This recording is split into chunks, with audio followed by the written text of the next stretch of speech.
Another day, another basketball stories na naman ang pagkikwentuhan natin.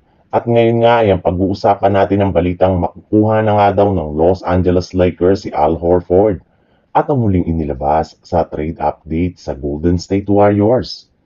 Ibinulgar na nga ng isang NBA insider na gagawin nga daw ng Los Angeles Lakers ang lahat ng paraan upang makumbinsi lamang nila si LeBron James na manatili sa team ng mas matagal. Kaya kukuha nga sila ng mga bagong players na makakatulong sa kanya para makakuha muli ng kampyonato. At kagaya nga ng inaasahan, kinuha na nga dito ang kanilang pinakabagong player na si Marcus Smart na nasungkit nila sa buyout market matapos siyang tanggalin ng Washington Wizards ngayong araw. Maliban rin dyan, sinusubukan na rin naman nga daw ni Rob Pelinka na kausapin ang mismong kampo ni Al Horford ng mga nagdaang araw. At ang maganda pa dyan, mukhang maayos nga daw po ang kanilang naging usapan kaya kapag nagsunod-sunod nga ito, ay hindi nga malabo na makumbinsi nila ito na pumirma sa Los Angeles Lakers. Sa ibang balita naman, halos lahat nga ng mga NBA teams ay nakagawa na ng multiple move ng mga nagdaang linggo simula nang magbukas ang free agency market.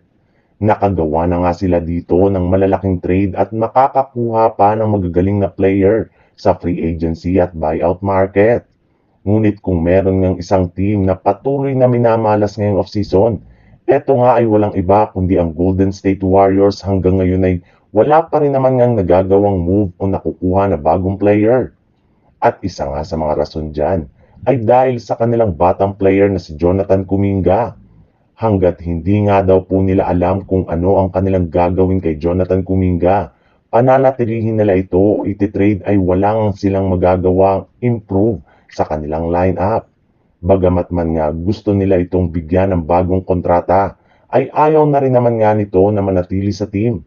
Bukod rin dyan, hirap na rin naman nga sila na makahanap ng kupunan na merong sapat na asset na ipangpapalit sa kanya.